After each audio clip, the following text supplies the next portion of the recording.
Olá pessoal, como estão? Todos bem? Bom, de acordo com o andamento, né, do nosso curso, o progresso do nosso curso, e de acordo com aquilo que a gente vem discutindo, né, algumas aulas atrás já, eu preciso que todo mundo esteja equalizado, né, pelo menos a nível prático, né, nos assuntos que a gente está vendo, né, no progresso que a gente está tendo, e visando suprir, né, algumas dificuldades que alguns de vocês têm tido, principalmente na hora de chegar em casa, sentar e começar a programar sozinhos, né? Eu vou gravar essa aula aqui, a gente vai fazer meio que juntos aqui, então o projeto, o nosso CRUD, né, utilizando todo o conhecimento que a gente viu até agora.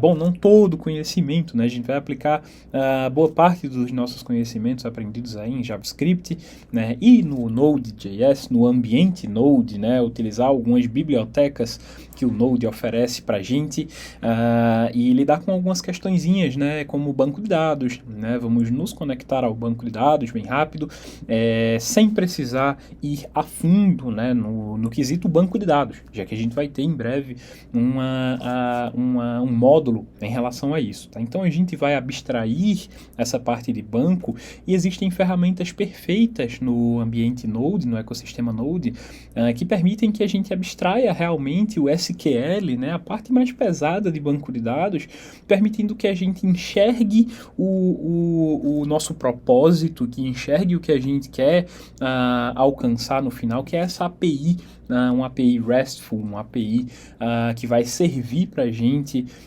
o nosso CRUD, né, que vai permitir que nós façamos através de requisições HTTP, né, como nós já vimos no módulo anterior, que nós façamos chamadas HTTP nessa API e ela retorne para a gente de acordo, né, que ela salve a nossa entidade, os nossos dados enviados, que ela liste os nossos dados, que ela atualize os nossos dados e que ela exclua os nossos dados. Então eu preciso que todo mundo chegue aqui, né? A gente vai fazer inclusive a parte do GitHub aqui também, para que todo mundo suba seu código no GitHub e a gente esteja equalizado nessa parte aqui, para que a gente entre de cabeça em padrões de projeto, tá, pessoal?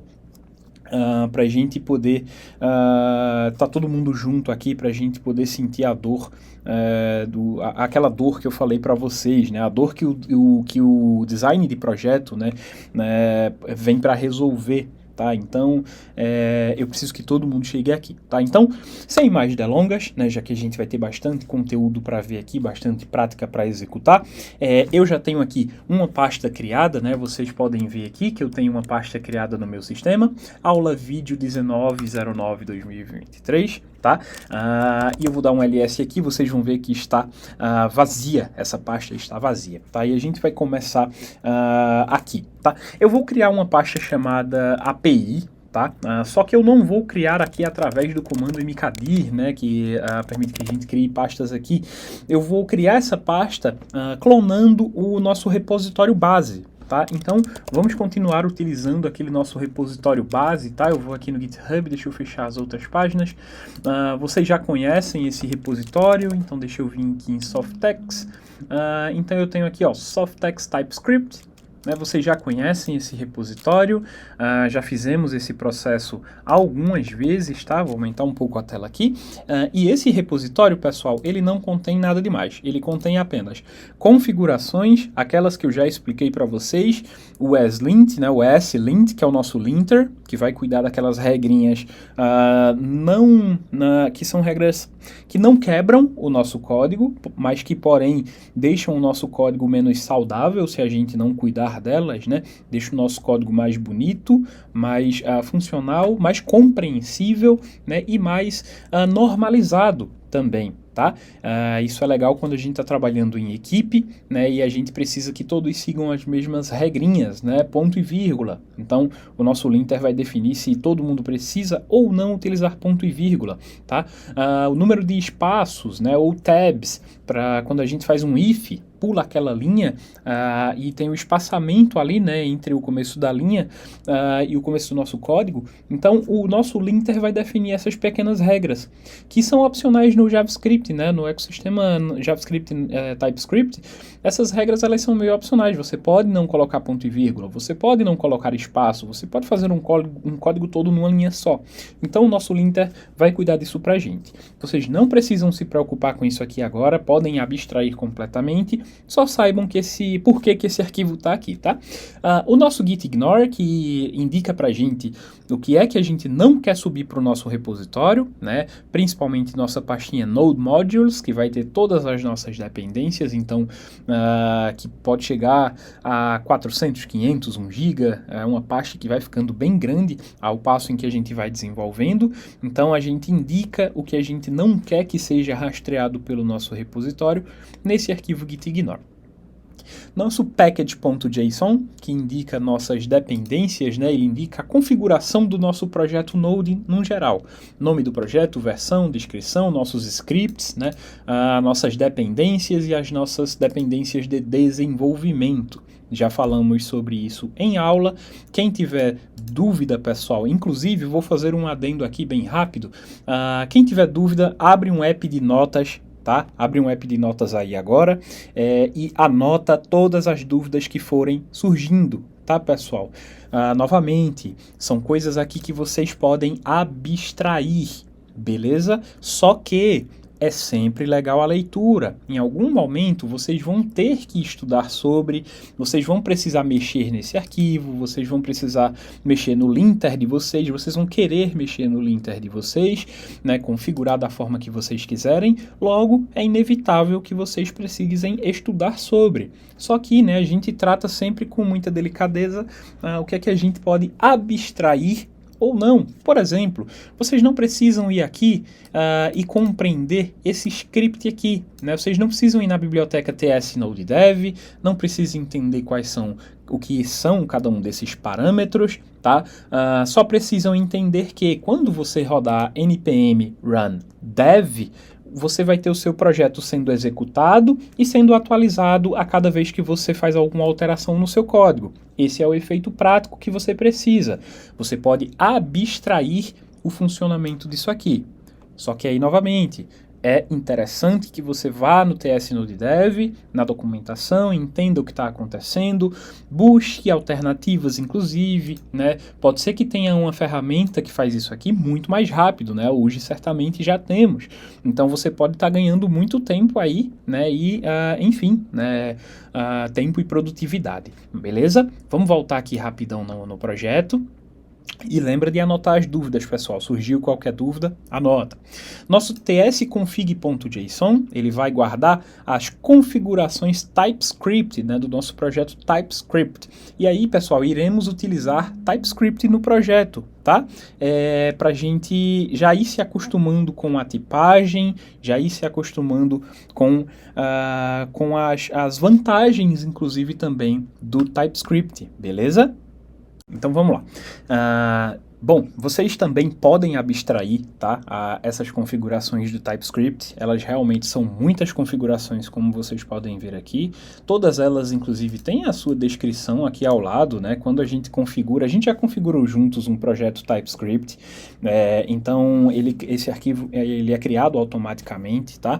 E, bom, vocês podem abstrair isso aqui também, mas como todos os outros pontos, é interessante que vocês se aprofundem também, tá, pessoal? Conhecer essas configurações vai ser inevitável em algum ponto. Então, se tiverem o tempo à disposição, recomendo que estudem sim, tá? Por que a gente não vai configurar esse projeto do zero, pessoal? Ganhar tempo aqui, tá, pessoal? E, bom, não é o ponto aqui agora, não é o mais valioso pra gente agora, tá? Esse repositório vocês podem só clonar com segurança, porque ele não tem nenhuma configuração personalizada, né? Ele é só os scripts, né, executados, configurados de maneira mais padrão possível. Então, vocês podem abstrair com segurança isso aqui também, tá? Entendam que esse arquivo é apenas o arquivo de configuração do TypeScript, beleza, pessoal? Então vamos lá, pessoal. Conhecendo já a estrutura do nosso repositório, eu vou agora clonar esse repositório, tá? Então vou vir aqui no meu terminal. Vocês viram aqui que eu cliquei aqui em Code, né? E copiar aqui o link do meu repositório, né? E para clonar, eu só preciso vir aqui em git clone o nosso URL, né? E aqui eu vou chamar de API. Beleza? Vou chamar de API dentro da minha pastinha, olha só, ls, eu tenho aqui uma pasta agora chamada API, tá? Dentro dessa minha pastinha, eu vou dar um ls, tá? Eu vou entrar dentro da minha pastinha, vocês veem aqui que o meu terminal já identificou que é um repositório, tá? Podemos configurar esse terminal também, essas frescurinhas de terminal juntos aí depois, principalmente para quem está usando o Linux aí, é um pouco mais fácil, mas enfim, tá? Estamos no repositório e vocês veem aqui que são os arquivos exatamente do que eu acabei de mostrar para vocês, tá? Então, tudo certinho por aqui. Eu vou abrir com o meu VS Code, né, esse projeto. Vou puxar ele aqui. Então, tá aqui o nosso projeto, os nossos arquivos. Eu vou aumentar aqui o tamanho. E eu tenho aqui, dentro da pastinha src, o meu index.ts. Tá? Aqui eu tenho esses arquivos na raiz, já falamos sobre eles, tá? E eu tenho aqui uma pastinha chamada src e um arquivo index.ts, TypeScript, tá, pessoal? Bom, eu tenho aqui pra gente um guia, né, do que é que a gente vai fazer aqui hoje, e o nosso primeiro objetivo aqui é configurar o nosso ambiente de desenvolvimento. Tá? O que a gente acabou de fazer, né, que é clonar aqui o nosso repositório, aqui, e, bom, rodar um comandinho que precisa ser rodado aqui, né, que é o npm install, tá? Eu vou rodar npm install, que vai instalar as minhas dependências especificadas aqui no meu package.json. Beleza? Para abrir o terminal, pessoal, a gente pode executar ele aqui no terminal em que a gente já tinha aberto, ou eu posso vir aqui e apertar Ctrl e aspas simples no VS Code para acionar o terminal do VS Code. Vocês também podem vir aqui em cima em terminal e novo terminal, tá? E aí ele vai abrir para vocês aqui um novo terminal, beleza? Aqui eu já rodei o meu npm install, ele instalou todas as bibliotecas necessárias, criou a minha pastinha Node Modules, que está indicada no meu git ignore para não ser rastreada pelo git, beleza? Isso aqui a gente já viu algumas vezes. Então agora eu estou pronto para começar a trabalhar. Vou rodar yarn dev, eu rodo yarn porque eu estou usando o yarn, tá, pessoal? Mas vamos fazer com npm porque todo mundo foi introduzido ao npm, então npm run dev, tá, pessoal? E olha só, o meu script dev, que foi especificado aqui, tá? Quando eu rodo npm run dev, ele roda o meu script e executa o meu arquivo index.ts, beleza, pessoal?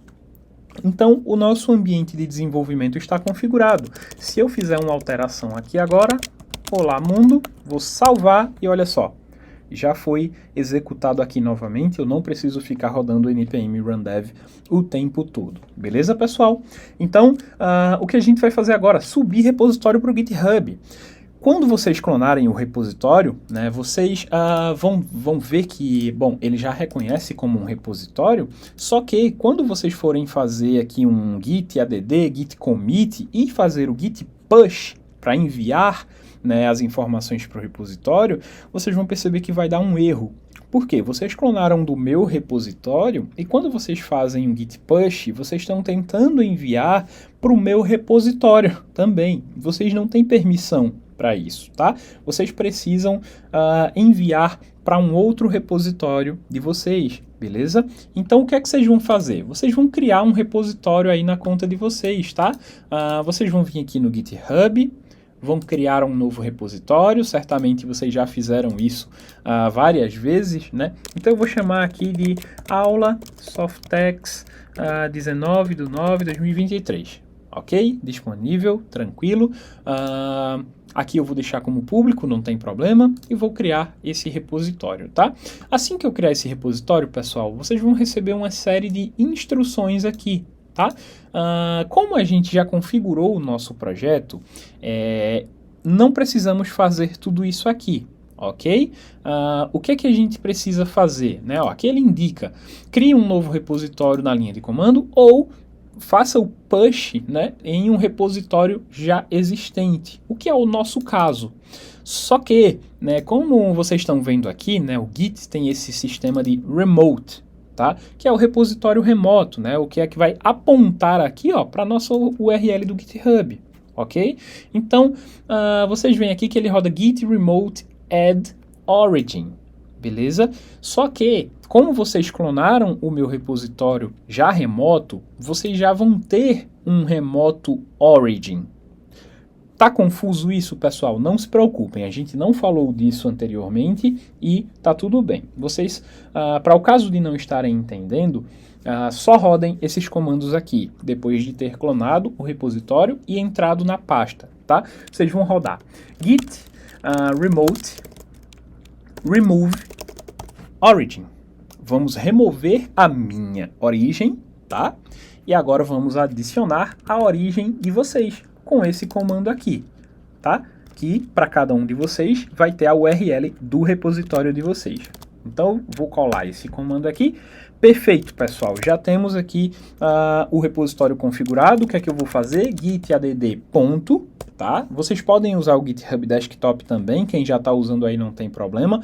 Só vai ter que rodar esse comando do git remove para remover o origin e para adicionar o origin novamente, tá? Mas esse processo de git add e git commit, né? Então, configuração do repositório, ok? E agora git push origin main, ou apenas git push, beleza?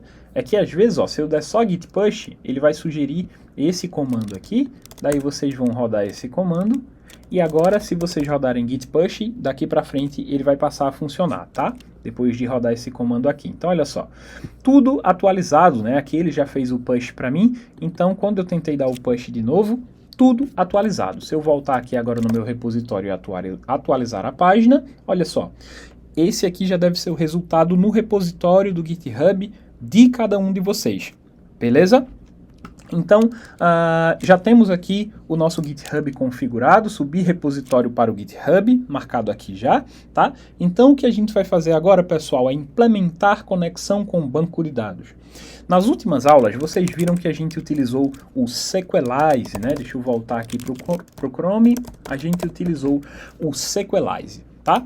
Sequelize. Só que, vamos fazer um pouco diferente aqui agora. Pô, chega, deu um brilho aqui. Vamos fazer um pouco diferente aqui, tá, pessoal? Nós vamos utilizar aqui agora o TypeORM. E aí a gente já falou sobre, pessoal, sobre ORMs, tá? Que são ferramentas para gerenciar bancos de dados. Diferente de, vocês vão ver aqui nas notas, isso aqui vai estar no Notion, vai estar fixado para vocês. Vocês vão ver que aqui vocês têm ferramentas para gerenciar o banco. E aí, uma delas é o Beekeeper, né, que a gente usou juntos nas últimas aulas, tá? Deixa eu aumentar um pouco aqui o Beekeeper, dar um zoom, né? E aqui a gente tem um gerenciador de banco de dados, só que visual aqui, tá? Não é o que eu estou falando quando eu falo sobre ORMs, tá, pessoal? ORMs vão abstrair para a gente a nossa mecânica de comunicação com o banco de dados, tá? Sem que a gente precise escrever SQL. Beleza? Vai ficar mais claro diante da utilização, mas é só para a gente não se confundir, ok? Sobre o ORM, né, a gente tem usado o Sequelize, vamos usar o TypeORM porque ele é um pouco mais fácil de configurar, ele é um pouco mais funcional. Vocês viram que com o Sequelize a gente teve uns probleminhas para sincronizar com o banco, né? A gente teve uns probleminhas com o TypeScript, então vamos usar o TypeORM porque ele vai ser mais fácil, ele é um pouco mais fácil de dar manutenção, apesar de que ele traz para a gente a necessidade da utilização de decorators. Vocês vão também abstrair por enquanto, iremos falar muito em breve sobre eles, porém, eles são visualmente muito simples de entender, tá? Vocês vão ver como é bem fácil de entender, pelo menos de abstrair, beleza? Então, vamos utilizar o TypeORM para facilitar aqui nossa vida, o propósito ele é o mesmo, tá? E vamos seguir aqui a documentação, tá? Do nosso TypeORM, tá? Então, eu vou vir aqui no nosso Get Started, né? E a primeira coisa que eu tenho que configurar aqui é instalar, na real, o TypeORM, tá? Assim como a gente instalou o Sequelize, né? E a gente precisou instalar algumas outras pequenas dependênciazinhas, vamos fazer a mesma coisa com o TypeORM. Não tem muito mistério não, beleza? Então deixa eu só fazer a instalação aqui. Olha só, aqui novamente, né, pessoal, na documentação vai estar todo o processo, todo o tutorial, tá? Então, se vocês esquecerem, tiverem com dificuldades, não se desesperem. Abram a documentação, beleza? Então vamos seguir exatamente aqui o que está na documentação. Vocês vão ver que não tem mistério, tá, pessoal? Não tem mágica. A documentação do TypeORM é bem legal, ela é bem clara, bem interessante, e vocês podem traduzir também aqui, tá? Usar o tradutor de vocês, mas eu recomendo também se exercitar no inglês, tá? Vocês vão ver que muitas das ferramentas, muita da comunidade se comunica em inglês também, então eu recomendo que vocês tentem se habituar aqui, beleza? Mas podem sempre traduzir com muito cuidado para que ele não traduza, né, algumas coisas dos comandos, né, porque aí não vai funcionar, beleza, pessoal? Então vamos lá, vamos seguir aqui a instalação do TypeORM. Vou instalar exatamente o que ele está me indicando. Opa, era save, ele veio esse save dev, né? Deixa eu tirar daqui. Opa. Save dev instala bibliotecas como bibliotecas de desenvolvimento, né? E o nosso save como uma biblioteca, ponto, tá? Deixa eu ver aqui se tem mais alguma coisa. Olha só, adiciona um import em algum lugar, né, no escopo global do seu projeto, tá, pessoal? Então aqui eu vou colocar no meu arquivo principal aqui, olha só, essa importação que o TypeORM pede, tá? Eu já salvei aqui, ele já atualizou, olá mundo, então tá tudo ok com o nosso código ainda, beleza? Olha só, você talvez precise instalar os tipos do Node. Deixa eu ver se no meu projeto já está instalado. Não está instalado, então eu vou seguir a recomendação aqui do TypeORM, tá? E vou rodar aqui. Eu alterno, pessoal, entre os terminais, mas vocês só tem que prestar atenção onde que estão sendo executados os comandos, tá? É sempre na pasta do nosso projeto. Então, esse vai e vem dos comandos aqui, do terminal do VS Code para o terminal do sistema aqui, tanto faz, literalmente tanto faz, tá? Então, eu vou continuar instalando aqui as dependências e olha só. Agora, instale o Database Driver, que é o driver do nosso banco de dados. E aqui é de acordo com o banco que a gente vai utilizar, beleza? Como vocês sabem, a gente vai utilizar o Postgres, beleza? Postgres, e eu vou instalar aqui o Postgres, save, nada de save dev, instalei o PG, e aqui, pessoal, talvez a gente precise instalar mais uma dependênciazinha que ficou faltando aqui, mas vamos ver, vamos testar sem, beleza? Então, ok, para outros bancos, configurações do TypeScript que a gente precisa fazer, olha só, pessoal, então, vamos... certifique-se de que você está usando a versão 4.5 ou superior do TypeScript. Quando vocês configuram, pessoal, por padrão, certamente já deve ter uma configuração, já deve ser uma versão mais alta, beleza? Só que, se vocês estiverem tendo problema, certifiquem-se disso, beleza? Mas, para ganhar tempo, vamos só seguir o tutorial aqui, né, da nossa documentação. Precisamos fazer essa configuração no nosso TypeScript, e ele indica onde, né, no nosso tsconfig.json. Então vamos lá, vamos procurar por esses elementos no nosso tsconfig.json. Olha só, perceba que ele já está aqui, né? Eu fiz uma busca, né, aqui em cima e ele já encontrou aqui para mim e está comentado. Logo, é uma opção que está desativada. E agora eu vou ativar essa opção. E a outra opção é o Experimental Decorators. Tá? Então, tá aqui também, ó, desativado. Eu vou ativar essa opção também, beleza? Ativei. Se vocês mexerem, pessoal, no tsconfig, preste atenção. Se vocês mexerem no tsconfig.json e tiverem rodando aqui o código, ó, tá rodando aqui. Agora eu mexi no meu tsconfig.json. Salvei. Então, ó, ele dá uma bronca aqui. Vocês precisam fechar a execução com Ctrl C, né, salvar aqui o arquivo de configurações de vocês e em seguida rodar de novo o script para ele atualizar as configurações do TypeScript. Beleza, pessoal? Então, ok, né, fizemos aqui basicamente tudo que se precisa fazer. Aqui, pessoal, Quick Start, né, vocês podem criar um novo projeto do zero com o comando aqui do TypeORM. Ele vai criar um projeto TypeScript inteiro do zero para você, tá? Então isso aqui pode te ajudar também. Só que eu não gosto muito dessa solução porque não segue exatamente o tipo de estrutura de pastas que eu gosto de seguir nos projetos, beleza? Então, até aqui, né, o que a gente precisa fazer para configurar o nosso projeto, tá? Eu vou seguir aqui e olha só, o que é que a gente precisa fazer agora, né? Configuramos, agora a gente vem aqui, ó, Data Source, trabalhando com o Data Source. O Data Source, pessoal, como o próprio nome indica, é a nossa fonte de dados. Qual que é a nossa fonte de dados aqui agora? É o Postgres, é o nosso banco de dados, tá? Então, nós vamos configurar esse Data Source, ou seja, vamos configurar a nossa conexão com o banco de dados. Perfeito? Então, eu vou só copiar esse arquivo aqui, tá, pessoal? Não vou copiar isso aqui ainda, tá? Porque isso é uma função que inicializa e indica pra gente, ó, tá tudo bem ou alguma coisa está errada, beleza? E isso aqui a gente já viu, né, pessoal? Olha só, then e catch. Só que vocês podem perceber, né? Vocês já viram try catch, só que aqui tem um catch, né? E esse then, o que é isso, né? Uma sintaxe um pouquinho diferente para lidar com os try catches, tá, pessoal? Mas não vamos usar essa notação aqui agora. Vamos usar a que a gente viu na aula, né? Através de async await, né, que são funções assíncronas no JavaScript. Novamente, pessoal, esse sim é um tópico que vocês deveriam não abstrair tanto, tá? Vocês já entendem do que se trata, vão abstrair caso não estejam entendendo, vocês só têm que entender sobre a sincronicidade, né, aquele quesito de, olha, essa linha aqui ela é executada e a linha abaixo só é executada quando a linha de cima termina.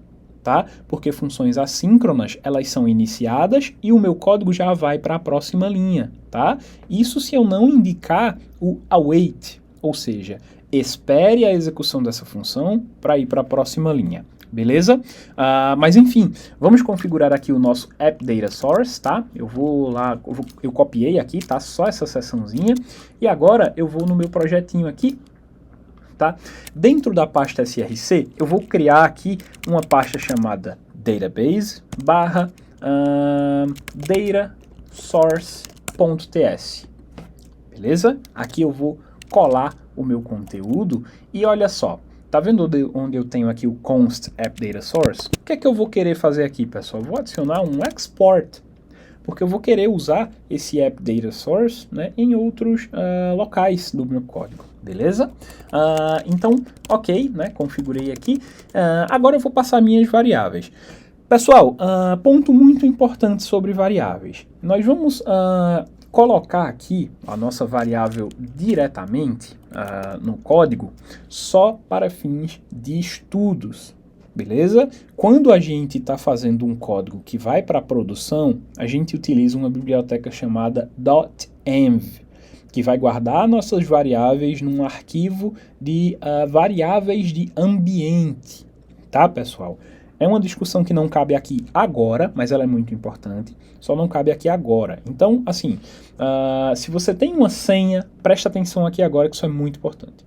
Se você tem uma senha aqui para o seu banco de dados, e aí falando em banco, pessoal, esqueci de dizer, aqui eu estou considerando que vocês já estejam com o Postgres instalado. Beleza? A gente fez a instalação na última aula, tá? E caso você esteja aí numa máquina pessoal ou não tenha ainda o Postgres instalado, aqui tem links para fazer a instalação do Postgres, porque vai muito de máquina para máquina, de Windows para Linux para Mac. Então, tem um link aqui em português para vocês fazerem a instalação desse Postgres, beleza? Não tem mistério, vocês vão instalar e no final vocês vão ter um usuário e senha, tá? No caso do Windows, vocês configuram o usuário e senha, lembrem disso. E no caso do Linux, cada tutorial vai fazer de uma maneira, mas enfim, o importante é que vocês tenham o Postgres instalado na máquina de vocês. Beleza? Então aqui eu já tenho um banco e o que eu vou fazer aqui é só configurar. Então vamos lá. Se você configurou o seu banco com uma senha pessoal sua, por exemplo, professor, eu configurei o meu banco de dados aqui e eu coloquei a senha, eu configurei a senha do meu banco, a senha que eu uso no meu Facebook, no meu Gmail, né, no meu banco. Então, pessoal, não coloque essa senha aqui. Beleza? Pesquisa pelo .env, mas não coloca essa senha aqui. Por quê? Essa senha ela vai para o GitHub. Seu GitHub está público, então todo mundo vai ter acesso a essa senha. Beleza? Então, se você colocou uma senha sensível no seu banco de dados, ou você troca essa senha, ou pesquisa sobre .env e variáveis de ambiente. Vai ser inevitável, a gente vai falar em breve, mas enfim, tá? Corre com isso aí e não coloca aqui uma senha sensível. Vocês vão ver que aqui eu vou colocar Postgres, né, no type, meu host é localhost, já falamos sobre, porta padrão do Postgres aqui é 3306, só que se durante a sua instalação você mudou essa configuração de porta, você vai precisar configurar ela aí agora, tá? E aqui embaixo, pessoal, username, beleza? Aqui eu vou colocar o usuário que eu configurei para o meu banco. E aqui embaixo o password. E aí vocês vão ver, olha só a minha senha. Alcides Bezerra 123. É a minha senha local aqui do banco de dados. Então, não é uma senha sensível, eu não uso essa senha em nenhum outro lugar, tá? Na internet. Então, é seguro eu mostrar aqui para vocês, é seguro eu subir isso para o GitHub, beleza? E o meu banco de dados, pessoal, eu vou chamar de... vamos lá. API Softex, beleza? Então, eu estou chamando o banco de dados de API Softex. Logo, eu tenho que criar esse banco de dados antes de tudo, pessoal. E aí vocês vão fazer isso através do Beekeeper ou do pgadmin, seja lá o que vocês estiverem usando aí para gerenciar o banco, tá? Eu vou clicar aqui, ó, no Beekeeper, pessoal. A gente pode fazer de duas maneiras. Ou eu clico aqui em adicionar banco de dados, muito mais fácil, ou eu posso só rodar um comando aqui, né, que é o create database API Softex. Beleza? Não tem problema. Mas aí pode fazer aqui também API Softex, dá no mesmo, beleza? Então olha só, tenho agora um banco de dados chamado API Softex, beleza? Ele já está selecionado aqui. Banco de dados criado, beleza, pessoal? Precisamos fazer isso antes de tentar utilizar o Type ORM, beleza? Vamos lá, pessoal. Então, nossa configuração com o banco já está quase configurada, tá? A gente precisa agora testar essa configuração. Como que eu vou testar essa configuração, pessoal? Na documentação, a gente tem isso aqui, ó. E serve. Ela vai testar nossa configuração, só que a gente vai fazer um pouquinho diferente aqui, só para o nosso código ficar um pouquinho mais interessante, beleza? Aqui, pessoal, eu vou fazer o seguinte, ó. Export const start database. Beleza? Que é uma função assíncrona, uma arrow function assíncrona. Pessoal, aqui é normal que vocês se sintam um pouco confusos, tá? Sobre a sintaxe, sobre funções assíncronas, etc. Mas eu preciso que vocês consigam pelo menos abstrair. Isso é uma função assíncrona, é uma arrow function, a gente já falou em sala sobre elas, tá? Se tiver dúvida, pessoal, primeiro, lembra das anotações, coloca a dúvida lá, ou dá uma rápida pesquisada na internet, pessoal. Tem muito vídeo explicando sobre funções assíncronas e arrow function, assim, beleza? Coisa de 10 minutinhos de leitura ou vídeos na internet já vai esclarecer para vocês muitas dúvidas, beleza? Não se deixa ficar com essas dúvidas, pessoal, tá? Então, a minha função start database vai fazer o seguinte, um try catch, ou seja, essa função que eu vou realizar aqui, ela pode dar algum erro, tá? Então, aqui eu vou escrever console.log erro e uma mensagem erro ao conectar com o banco de dados, E aqui dentro do meu try, eu vou colocar a tentativa de comunicação com o meu banco, tá? Então, await app data source ponto initialize, beleza? Então, olha só, no meu try catch, se o initialize der errado, ou seja, se tiver alguma configuração errada aqui, eu vou cair, o meu código vai cair aqui dentro desse catch, beleza? Então, tenho a minha função iniciar o database, opa, tem até um erro aqui, database, start database, já sendo exportada. Agora no meu index.js, o que é que eu vou fazer, pessoal? Eu vou criar uma outra função aqui, const main, eu vou chamar ela de main mesmo, tá? Que vai ser a minha função principal, é a função que eu vou rodar para inicializar todo o meu código, beleza? É uma função assíncrona, tá, pessoal? É uma função assíncrona porque aqui dentro eu quero usar o await. Eu só posso usar await, pessoal, dentro de uma função assíncrona, beleza? Se eu não tiver aqui o async, né, se essa minha função eu não indicar que ela é assíncrona, olha só, né? A expressão await é permitida somente dentro de funções assíncronas, ok? Então, vou fazer aqui indicar que essa é uma função assíncrona. Mesma coisa eu estou fazendo aqui, pessoal, beleza? Então, o que é que eu vou fazer aqui, pessoal? Eu vou fazer um try catch também, tá? Beleza? Eu vou aceitar que é a solução do Copilot, que me dá uma estrutura básica de try catch. Também ele não escreveu nada, tá? E dentro do meu try, pessoal, eu vou rodar aqui um await start database. E aí vocês vão ver que ele vai importar aqui do meu, da minha pasta database, do meu arquivo data source. Beleza? Então olha só, start database. Aqui embaixo eu vou dizer console.log banco de dados conectado com sucesso. Aqui tem um await e aqui eu tenho uma mensagem. Ou seja, essa minha mensagem só vai ser executada quando esse meu código terminar e se ele for concluído com sucesso, pessoal. Porque se der erro, vai cair aqui e isso não vai ser executado. Beleza? Então, vamos lá. Eu vou salvar isso aqui e o que eu vou ter aqui é nada, né? Vocês estão vendo aqui, ó, que está só atualizando, mas nada está acontecendo. Por quê? Eu declarei a minha função main, mas eu não executei ela ainda. Então, eu tenho ela declarada e olha só, a main, né, que é a variável, a minha função, foi declarada, mas o valor nunca é utilizado. O que é que eu vou fazer aqui? Vou chamar a função main, pessoal. Só isso. Chamei aqui e agora, olha só. Tem um erro aqui, né? Assertion error, tá? Então eu tenho um errinho aqui. Deixa eu ver se essa solução aqui vai funcionar, tá?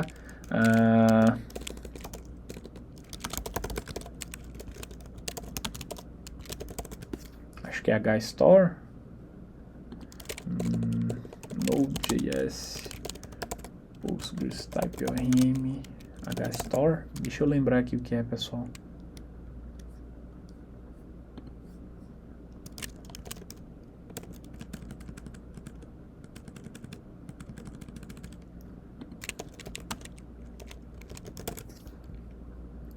pghstore. Vamos instalar aqui pghstore. Deixa eu ver se essa é a solução, tá, pessoal? Não tenho certeza, mas npm run dev. Deixa eu ver aqui.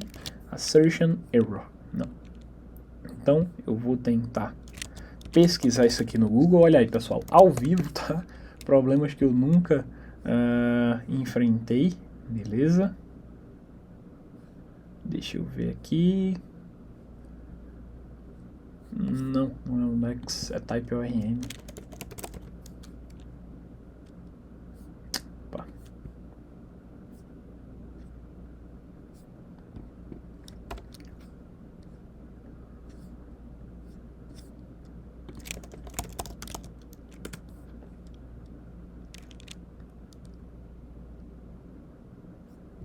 Deixa eu dar uma olhadinha no código aqui.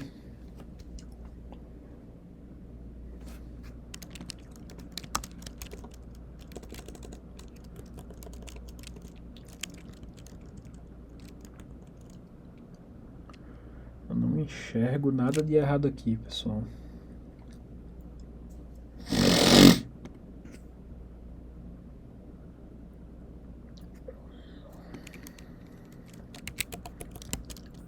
Deixa eu só tentar provocar um outro erro aqui.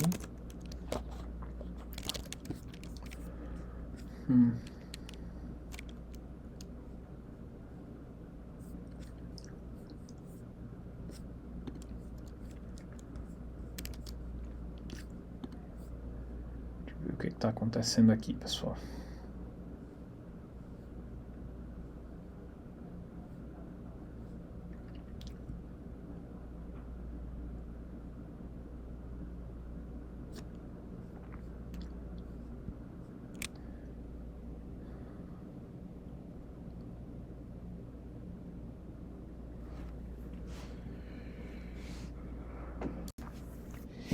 Bom, pessoal, depois de dar uma pesquisada aqui, tá?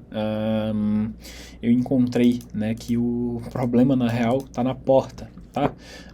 Então, bom, ao vivaço aí esse erro, tá? Acontece, esse tipo de coisa acontece. Por quê, pessoal?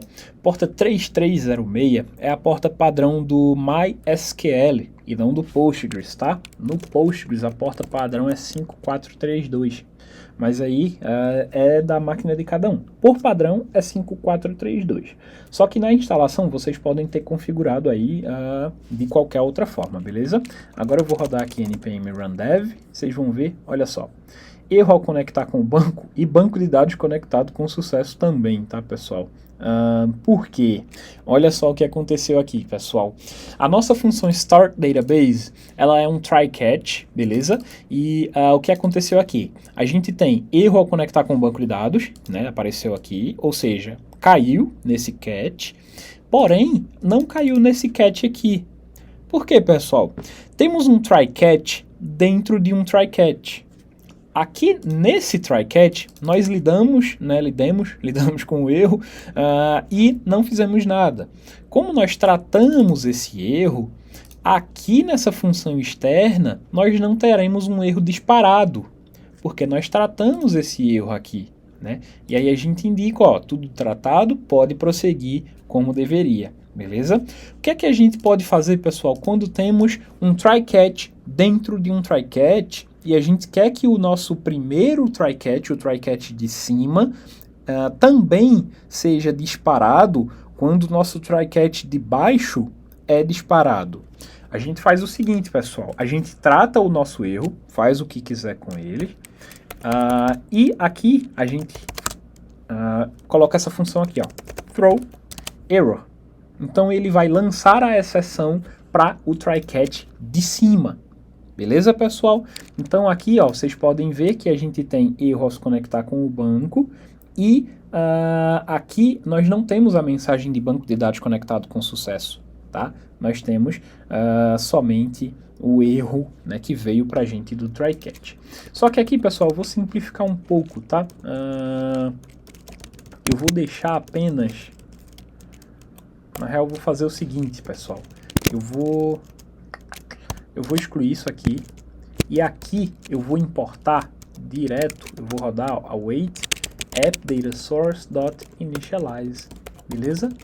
Eu não vou usar essa função, eu vou fazer direto para a gente ter apenas um try catch, para não complicar, beleza? Então, perdão aí se vocês já tinham escrito, vai ficar mais simples assim agora, tá? Então, ok, pessoal, olha só, temos um erro aqui, tá? E o nosso erro, olha só, eu sei que é um erro confuso, mas, novamente, já debatemos isso em sala de aula. Uma breve lida no erro, né, no que está acontecendo aqui, a gente vai achar algumas palavras-chave. E olha só, temos uma mensagem bem direta aqui.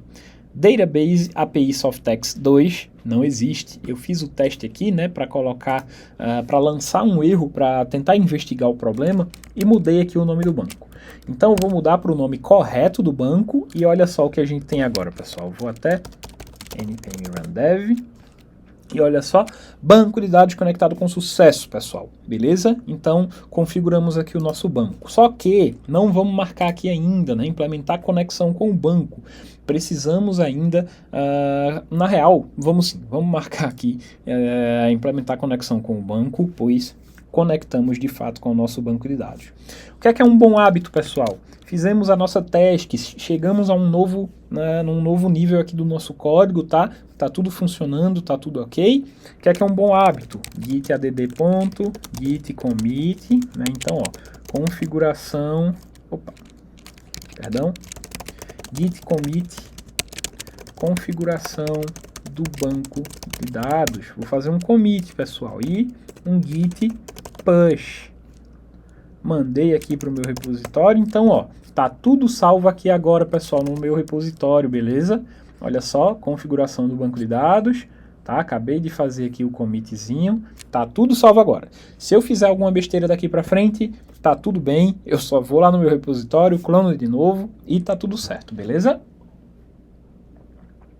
Vamos agora para a nossa próxima etapa, pessoal. Próxima etapa, configurar a entidade user e sincronizar com o banco. Aqui, pessoal, foi onde a gente perdeu muito tempo com o Sequelize, não ficou legal, não deu certo, estava dando muito erro, né? E eu não queria apresentar para vocês agora migrations, beleza? Porque vai deixar tudo muito denso, muito confuso. Eu sei que vocês já estão confusos e eu preciso que vocês foquem em outros aspectos um pouco mais práticos, né? De fazer o nosso CRUD, de trabalhar com JavaScript, de trabalhar com Express, né? De focar no que realmente importa. Em migrations é muita escrita, muito texto, muita densidade para vocês agora. Tá bom? Então, vamos seguir com o TypeORM aqui, vocês vão ver como é muito mais simples, beleza, pessoal? Então, eu vou criar aqui agora, dentro da minha pasta src, tá? Eu vou criar aqui uma pastinha chamada Entities, que serão as nossas entidades, tá, pessoal? E dentro da minha pasta Entities, eu vou ter a minha entidade User, ok? User maiúsculo, user minúsculo, a gente já debateu sobre isso aqui também, tá, pessoal? Então, user.ts, ok? Vou deixar minúsculo mesmo, mas aqui dentro vocês vão ver que eu vou escrever, olha só, export class user, nome de classe, pessoal, letra maiúscula sempre, tá? Então, tá aqui. Agora eu vou escrever a minha classe. Só que, vamos aqui na documentação do TypeORM e vamos entender como que a gente, vamos lá, Entity, olha só, pessoal, tem toda uma seção aqui para Entity, beleza? Aqui em cima ainda, pessoal, não vou me aprofundar não, mas vocês têm todas as opções que vocês podem passar para a configuração do App Data Source, beleza? Então, tem muita configuração aqui, configuração para cada banco de dados, enfim. Tem toda a documentação aqui, para caso vocês estejam em dúvida, tá? Mas eu vou pular aqui, ó, Entity. Vamos configurar nossas primeiras entidades, tá, pessoal? E olha só, aqui ele já traz até um exemplinho. Eu vou até copiar aqui e colar. Colei, tá? Vou salvar aqui, porque é só uma questão de linter, não é isso? Deixa eu ver por que ele pede aqui pra gente...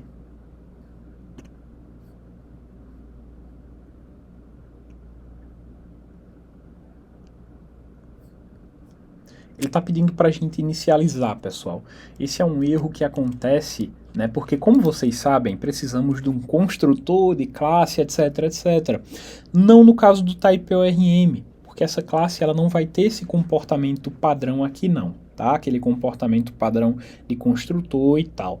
O TypeORM, através de decorators, pessoal, tem essa sintaxe aqui, ó, arroba, né? E uma funçãozinha, a escrita de uma função. Essa é a parte que eu vou pedir para vocês abstraírem por enquanto. Só entendam que os decorators, eles vão injetar comportamento, tá, na propriedade que a gente indicar. Vamos lá. Decorators vão injetar comportamentos nas propriedades ou entidades que a gente indicar para esse decorator. Vamos fazer isso aqui agora, ó. Decorator entity. O decorator vai injetar, né, o comportamento de entity. A gente não precisa entender a nível de código, mas sabemos que é entity, ou seja, vai injetar o comportamento de entity do TypeORM na minha classe user. Beleza? Vai ficar claro já já. Aqui eu tenho um outro decorator, primary generated column. Primary Generated Column, pessoal, indica que, né, eu vou injetar o comportamento de. Qual o comportamento que eu vou injetar aqui no meu ID, pessoal? Percebam que é simétrico, digamos assim, né?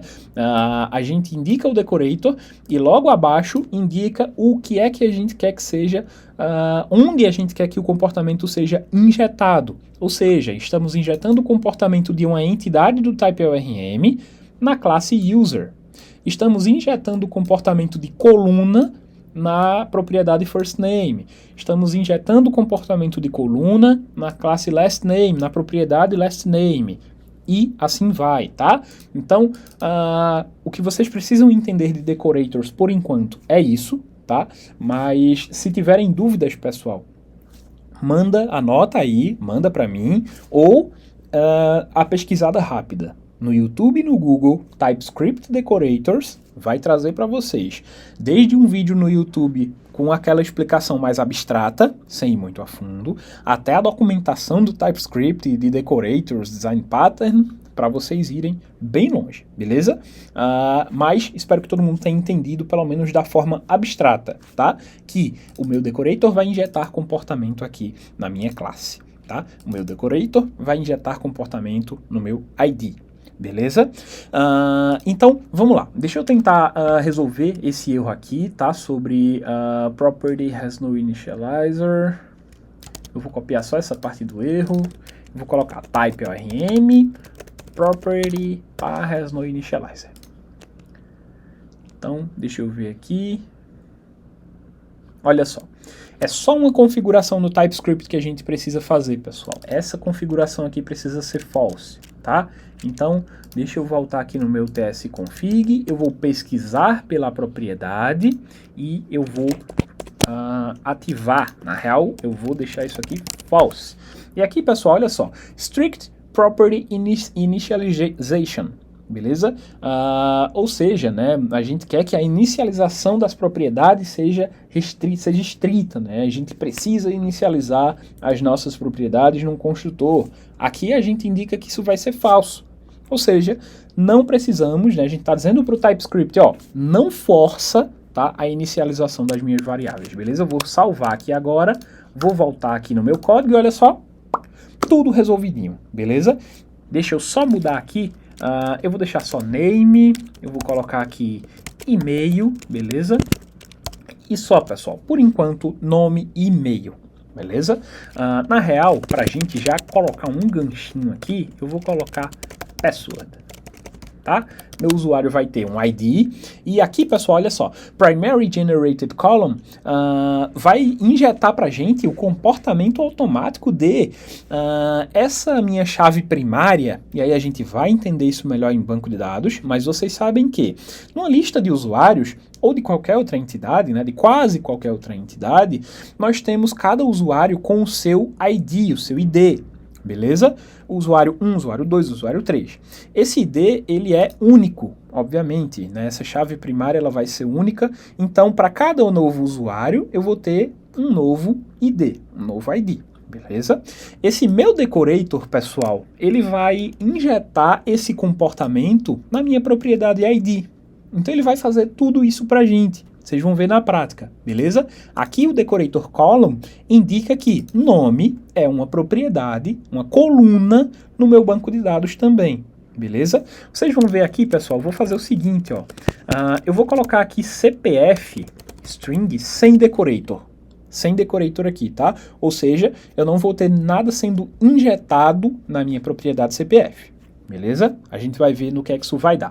Então, pessoal, olha só, temos o nosso user.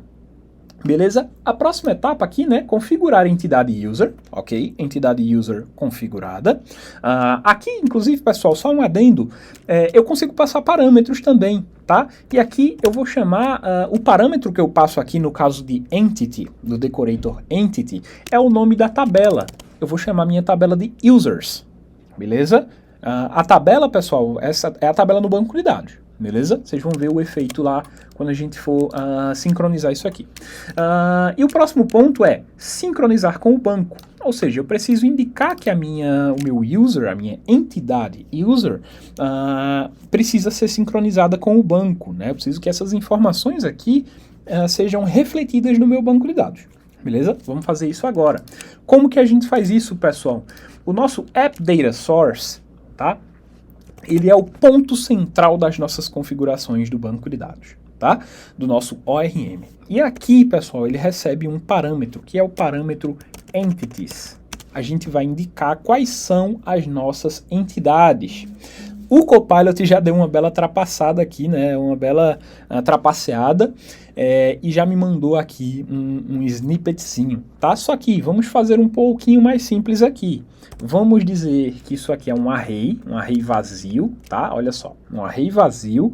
E aqui dentro do meu array, né, eu vou fazer ele deixar de ser vazio agora, eu vou passar a minha entidade user. Vou importar, olha só, o VS Code já me sugere. Cliquei aqui, importei, e agora eu tenho user no meu array de entidades, na minha lista de entidades. Tranquilo, pessoal? O que o Copilot sugeriu aqui foi um padrão, tá? Porque o TypeORM também reconhece padrões. Isso aqui eu digo, olha só, qualquer arquivo .ts dentro dessa pastinha vai ser uma entidade. Beleza? Então isso aqui meio que automatiza. Se eu criar aqui um arquivo dentro dessa pasta, aqui ele já vai ser identificado como uma entidade do TypeORM. Eu não preciso ficar importando todas as minhas entidades. Beleza? Só que, para fins de, vamos escrever um pouco de código, né? Eu vou importar uma a uma aqui. Beleza? Tranquilinho. Vamos tentar rodar esse código aqui agora, npm run dev. Ok, banco de dados conectado. Só que, pessoal, vocês vão perceber que eu vou abrir aqui o meu Beekeeper, vou tentar atualizar, ó. Estou atualizando e nada da minha tabela, tá? Nada da minha tabela users. Eu preciso passar aqui, pessoal, um comando chamado synchronize true, uma propriedade chamada synchronize true, beleza?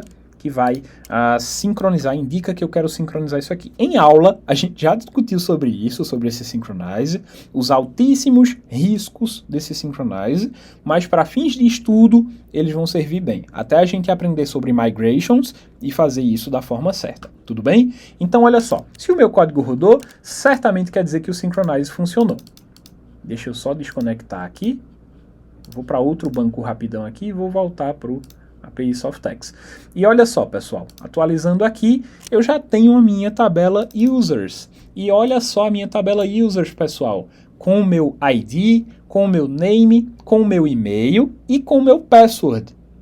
Vocês lembram, porém, que o nosso user tem CPF, não é isso? Porém, lembrem, os decorators, eu não injetei esse comportamento, né? O que é que eu vou fazer aqui agora? Eu vou injetar esse comportamento. Vou column, beleza?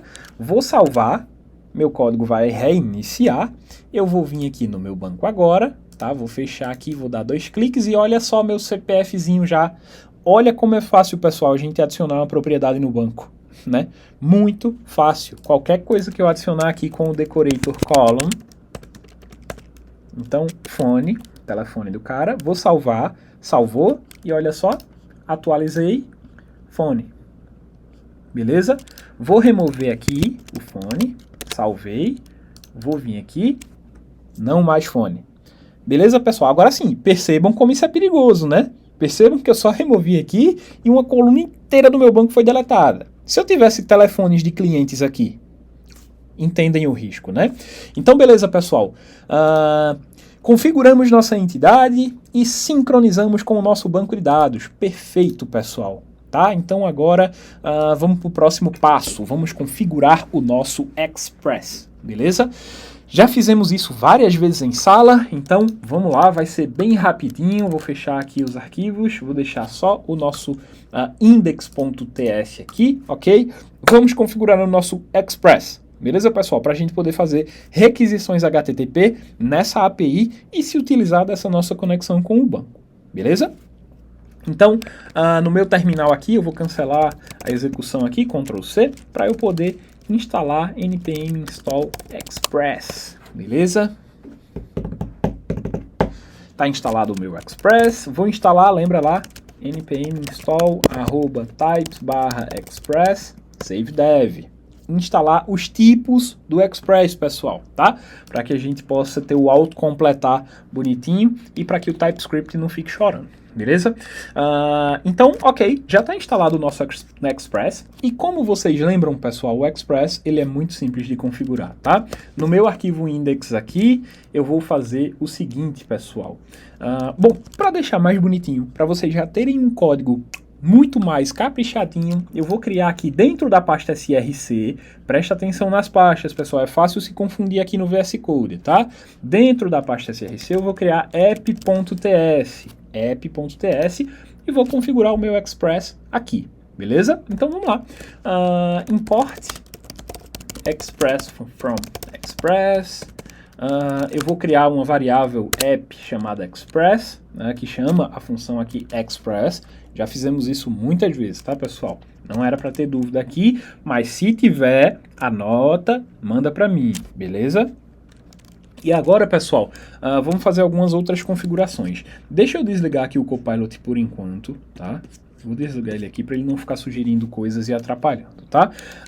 Vamos configurar nosso Express. Primeira coisa que a gente precisa fazer, pessoal, para o Express poder receber JSON, né? Para a gente poder enviar JSON para nossa API, por exemplo, queremos cadastrar usuários. Vamos enviar um JSON com as informações do usuário. Beleza? Para o Express poder reconhecer tranquilamente a estrutura JSON, nós vamos passar aqui app.use express.json. Beleza? Vocês podem abstrair o funcionamento, a sintaxe disso aqui. Beleza? Só entendam que isso configura o nosso Express para utilizar JSON. Novamente, pessoal, eu digo muito para vocês abstraírem para que a gente possa prosseguir, mas é interessante vocês lerem a documentação, que é app.use. Se vocês colocarem o mouse em cima, olha a assinatura desse método, dessa função. Ela é extremamente complexa. Vocês não vão ler aqui nessas 3 linhas e entender do que se trata. Então vamos de Google, vamos usar nosso companheiro ChatGPT, tá, pessoal? Não vamos usar ChatGPT só para construir aquele TCC em 2 minutinhos aí pra gente, não, tá? Vamos usar o ChatGPT para ajudar pra gente. Para que serve a função app.use do Express? Vamos no Google. app.use express, vamos no YouTube, app.use express, beleza? Então, enquanto profissionais, pessoal, a gente precisa estar sempre estudando. Um desenvolvedor, ele é basicamente um pesquisador, ele é um estudioso, pronto. Ele tem que estar sempre estudando, sempre se atualizando, tá, pessoal? A tecnologia evolui muito rápido, então habituem-se a estudar, a ler sobre o que vocês trabalham, beleza? Então vamos lá. JSON configurado. O que é que eu vou fazer aqui agora, pessoal? Eu vou fazer app.get, tá? Então, vou escutar na rota barra, na minha rota raiz. Na real, eu vou colocar aqui a rota teste, só para a gente ser um pouco mais visual, tá? E na minha rota get, eu vou escrever uma função. Como vocês já sabem, eu gosto de escrever a função aqui fora, né? Então, const lidar com requisição. Eu vou escrever assim só para que fique bem visual como que eu escrevo uma função para lidar com requisições do Express, beleza? Eu preciso escrever funções para lidar com requisições do Express. Já fizemos isso em sala, tá pessoal? É só para gente... Opa, isso assim... Já fizemos isso em sala, é só para a gente dar uma revisada e para o caso de alguém ter perdido alguma das aulas e tal, não se sentir tão perdido, tá? Lidar com requisição, pessoal. O nosso método get, assim como o nosso app.post, app.put, app.delete, tá? Eles funcionam com a mesma sintaxe. A gente tem a mesma escrita para esses métodos. Qual que é a escrita? Definimos a rota. A rota é a URL onde a gente vai fazer a requisição, beleza?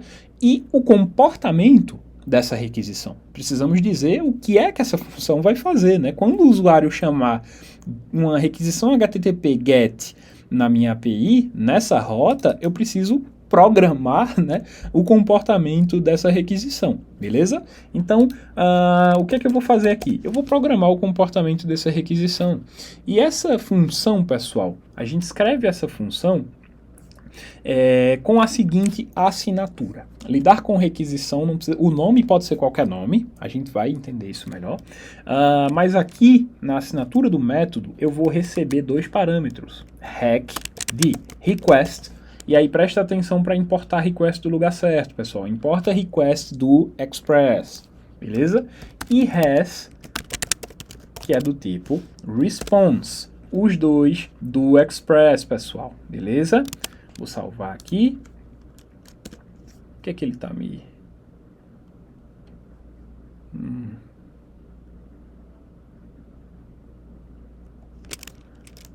Beleza, acho que aqui é só porque não é uma variável que não está sendo utilizada, beleza? Aqui eu não vou precisar da minha variável rec, beleza? Eu vou precisar apenas da minha variável res. Só que a minha variável res, como ela é um segundo parâmetro, eu não tenho como não escrever o primeiro. Então, escreve assim de todo jeito, beleza? Bom, pessoal, essa é a estrutura básica de uma função para lidar com requisições HTTP no Express. Só isso. Aqui dentro a gente pode escrever o que a gente quiser, pode salvar o usuário, listar o usuário, fazer o que quiser. É o que a gente vai fazer agora, inclusive, tá? Então, só para testar, eu vou fazer aqui, ó, return res. Eu vou usar o meu objeto de res, de response, de resposta, para mandar para o usuário, né, no status 200, e aí a gente já viu, né, pessoal, do que é que se trata HTTP, tá? Status HTTP, né, requisições HTTP. Novamente, quem está em dúvida, quem não estava na aula sobre HTTP, não tem mistério, beleza? Mas você vai precisar ir no YouTube, no Google e pesquisar sobre HTTP. Entende o que é o protocolo HTTP. Nada demais, tá, pessoal? Bem tranquilo. O status 200 indica ok, tá? Indica que está tudo certo e eu vou mandar para o usuário, através do método send ou do método JSON, tá? Eu vou mandar então um JSON para ele aqui, só assim, ó, ok, true, tá? Vou mandar só um objetinho com ok, true. Beleza? Aqui agora eu vou colocar lidar com requisição. Beleza? Deixa eu ver aqui. Aqui ele está dizendo ó, que a função lidar com requisição está sendo usada antes da declaração. Faz sentido, né, galera? Eu preciso declarar primeiro aqui a minha função e depois usar ela, né? Então, ok. Tá aqui o nosso app. E o que é que eu vou fazer, pessoal? Eu vou colocar aqui export app. Na real, export default app, beleza? Minha exportação padrão aqui vai ser a minha variável app, beleza? Aqui no meu index, pessoal, eu vou importar o meu app, import app from app, nenhum mistério aqui, né? E aqui eu vou fazer o seguinte, pessoal, app.listen na porta 3000. Na real, depois do meu banco ter sido conectado, né? Então, aqui eu vou até comentar. Conectando o banco de dados. Inicializando Express. Aqui, pessoal, no arquivo app, eu configuro o Express, beleza? Aqui está configurado, ele está preparado. Aqui eu vou iniciar o Express, tá? Então eu vou dizer, olha, Express, começa aqui a escutar requisições na porta 3000. Eu vou escolher a porta 3000, vocês já sabem por quê, tá? Mas é arbitrário. Então eu vou aqui, listen, ou seja, escute, né? Na porta 3000. É isso. Na porta 3000. E aqui eu tenho uma função de callback. Console.log. Aplicação ouvindo na porta 3000. Aplicação ouvindo requisições HTTP na porta 3000. Beleza, pessoal? Olha só, a gente fez aqui a mesma escrita, né? A gente tem uma função e a gente passou ela como parâmetro. Só que aqui a gente está escrevendo a função diretamente no parâmetro. Já falamos sobre isso algumas vezes, né? Então, tirem o tempo que vocês precisarem, copiem aí, digitem, tá? E qualquer dúvida, pessoal, anota e fala comigo. Fechou? Vamos lá, pessoal, vamos dar prosseguimento. Então aqui, se deu tudo certo, eu vou rodar npm run dev, o meu Express vai estar todo configurado e a aplicação ouvindo, primeiro, banco de dados conectado com sucesso, que beleza, né, pessoal? E a aplicação ouvindo requisições na porta HTTP, HTTP na porta 3000, tá? Então, na porta 3000, se eu mandar um get na rota teste, eu vou receber uma resposta com código 200 e um objeto com OK True. Presta atenção na frase, pessoal. Isso aqui resume tudo, tá? Eu vou ouvir na porta 3000, beleza? E aí, quando eu mandar um get na rota teste, eu vou receber a resposta da minha requisição HTTP com código 200, tá? E um objeto com a propriedade OK e o valor true. Vamos testar? Aqui a gente tem uma extensão, pessoal, do VS Code chamada Thunder Client, né? Thunder Client. E aqui, ó, Thunder Client, tá? Opa. Tá só Thunder que ele vai... Tá. Essa aqui, tá? Instala aí no VS Code ou usa o Postman ou Insomnia. Vocês já devem estar usando aí por causa da plataforma, né? Ou porque já viram em algum vídeo no YouTube. Dá no mesmo, tá? São só clientes HTTP.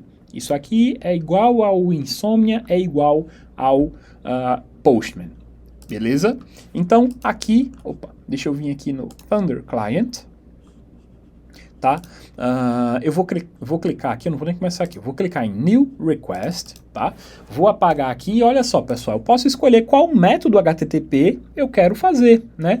Vamos fazer um get, porque, olha só, get, e aqui, o código é aqui mesmo, e aqui, get, beleza? Se eu trocar isso aqui por post, aqui eu vou fazer um post. A gente já falou em sala, pessoal, a diferença do get para o post. A gente vai ver na prática, mas assim, a gente já falou em sala e se tiver dúvidas em relação aos métodos, vamos dar uma pesquisada aí no Google, no YouTube, tá? Mas para economizar tempo, eu vou ser bem superficial em relação a esses conceitos aqui agora, beleza? Então vamos lá. Vou fazer uma requisição get na minha API agora. E qual que é a minha rota? http localhost, já falamos sobre o localhost, né? Que é, essa aplicação está ouvindo no seu próprio servidor, na própria máquina. Então, a gente chama de localhost. Se isso aqui tivesse no Google, vocês percebam que, por exemplo, api.google.com.br, pode ser isso aqui, tá? Enfim, vamos abstrair essa parte e entendam que a gente está fazendo uma chamada na nossa própria máquina, na porta 3000, na rota teste. Não é isso? Barra teste, olha, barra teste. Barra teste. Fechou? Get na barra teste. Tranquilo? Vou mandar aqui agora e olha só, pessoal. Status 200 e o meu objeto com OK True. Da hora ou não, pessoal? Já temos aqui uma API que recebe requisições HTTP, que já está conectada com o nosso banco de dados, e agora a gente vai manipular entidades nesse banco de dados. Fechou? Então, vamos lá. Eu vou remover esse teste aqui, tá? Vou remover o teste, vou remover essa função aqui e vou remover isso daqui. Por quê? Afinal de contas, pessoal, o que é que a gente vai fazer aqui? Vamos separar nossas rotas. Fechou? Vamos separar nossas rotas. E aí, pessoal, a gente vai implementar agora um negócio chamado controller. Não se deixe se assustar pelo nome, tá? O que é um controller? Isso aqui, pessoal, que a gente acabou de fazer, tá? Isso é um controller. É um controlador. Ele vai lidar com o comportamento da nossa rota. Beleza? Não tem mistério. Isso é um controller. Só que a gente vai criar um arquivo separado. Só isso. A gente vai criar um arquivo separado para colocar nossas requisições. Porque imagina se a gente vai... O que a gente está fazendo aqui? Configurando o Express, configurando nossos controllers, configurando isso e aquilo. Vai ficar um arquivo grandão, tá? O que é que a gente vai fazer aqui? Vamos configurar o controller fora desse arquivo. Só isso. A gente só vai fazer isso agora em um outro arquivo, beleza? Vou deixar isso aqui desse jeitinho, bem enxuto, tá? E vou criar aqui agora uma nova pasta chamada controllers, tá? E vou colocar user.ts, tá? User.ts. Então esse vai ser o controller que vai lidar com as rotas de usuário, tá? Quando eu quiser fazer qualquer coisa em relação ao usuário, é isso que eu vou fazer, beleza? Aqui, pessoal, eu vou fazer o seguinte, olha só, const router é igual a função, uma arrow function, tá? Aqui eu vou chamar, na real, user routes. Tá, deixa eu pensar em algo melhor aqui, tá, pessoal? É que o nosso controller, pessoal, ele não deveria estar tendo que lidar com a rota também, sabe? Mas eu não queria confundir a cabeça de vocês aqui agora, tá? Então vamos fazer o seguinte, vamos escrever as funções aqui, tá? Direto, eu vou fazer o seguinte, export const. Então vamos lá, vamos pensar no que a gente quer fazer aqui agora, pessoal. Bom, Express configurado, inclusive, né, já tinha esquecido de voltar aqui. E, bom, vamos implementar nossas rotas Express, tá? Vamos implementar as rotas do nosso CRUD, tá? Quais são as rotas que a gente vai precisar ter aqui, pessoal? A gente vai precisar ter as seguintes rotas. Deixa eu voltar aqui no meu app, tá? Eu vou colocar aqui mesmo. Vamos deixar um pouquinho desorganizado, mas vocês vão ver que nem vai ficar tão desorganizado, tá? Aqui eu vou ter minhas rotas. Quais que são as rotas que eu quero implementar? app.post aqui em /users, beleza? Então eu quero implementar essa rota. app.get também aqui em /users. app.put também aqui em /users. app.delete também /users. Percebam, pessoal, que o endpoint ele é o mesmo. A gente não precisa mudar a rota, o endpoint. A gente só muda o método. E o comportamento vai ser um para cada, apesar de ser a mesma rota aqui, tá? Só que a rota e o método. A rota e o método, beleza? Eles vão para lugares diferentes. Fechou? Então vamos lá. Aqui eu tenho as rotas. Agora eu preciso lidar com o comportamento de cada uma dessas rotas, né? Eu só defini aqui, ó, eu quero escutar o post, né, o método post na rota users. Quero escutar o método get na rota users. E assim vai, beleza? Agora a gente vai lidar com o comportamento de cada uma delas. E esse comportamento a gente define no controller, beleza? Então vamos lá, olha só. Aqui eu vou fazer o seguinte, tá? Export const. Vamos lidar com o post, né? Então vamos chamar aqui cadastrar usuário, tá? E aí, bom, mesma sintaxe, pessoal. Rec de request, importado do Express, lembra de importar do Express, beleza? Res de response, beleza? Importa do Express e aqui o corpo da nossa função. Pessoal, o método post, geralmente a gente usa quando a gente quer enviar alguma coisa, né, para nossa API, do nosso cliente HTTP, do Insomnia, do Postman, do Chrome, né, que é onde a gente mais comumente vai enviar informações. Mas enfim, o método post é quando a gente quer enviar informações do cliente para a API, tá? É tudo uma questão de ponto de vista. Se eu estou aqui dentro da API, o método post vai ser o método onde eu vou receber informações. Eu estou falando enquanto eu API. Só que eu, enquanto cliente, né, quem está enviando requisições aqui eu envio, ó, send é enviar, tá? Então, eu aqui enquanto API, no método post, aqui, eu vou enviar. Eu enquanto cliente, eu vou enviar no método post. Eu enquanto API, eu vou receber no método post. Fechou? Claro, né? Então, aqui faltou isso aqui. Fechou? Beleza. Então, pessoal, como eu estou dentro da API, aqui sou eu enquanto API, eu vou receber informações. Como que eu vou receber essas informações no meu método post? Aqui eu tenho a função cadastrar usuários. Só que aqui no cadastrar usuário, eu não recebo diretamente informações de usuário, né? Esquisito. Essas informações, pessoal, percebam que a gente tem aqui o objeto de requisição. Tá? Essa requisição é o objeto da requisição que o cliente está fazendo. Tá? Quando eu clico em Send, eu estou enviando do cliente para a minha API uma requisição. Esse é o objeto da requisição aqui, fornecido dentro da nossa API. Beleza? Se tiver confuso, pessoal, vai fazer sentido diante do uso, tá? Pelo menos foi assim que eu aprendi. Eu sei que explicando esses conceitos aqui para vocês, é difícil que vocês armazenem tudo, tá? Mas vocês têm que praticar. Vai ficar mais fácil diante do uso e mais fácil ainda se vocês pararem para ler documentações, novos vídeos, novos textos, tá? Se mantiverem estudando, beleza? Mas vamos lá, vamos para a prática. Como que eu pego agora as informações que o meu cliente aqui me mandou? Como que eu pego? Primeiro, pessoal, vamos mandar essas informações, né? Aqui, olha só, eu tenho um negócio chamado body, que é o corpo da minha requisição. Eu estou mandando aqui, olha só, eu vou até mudar a rota já, user.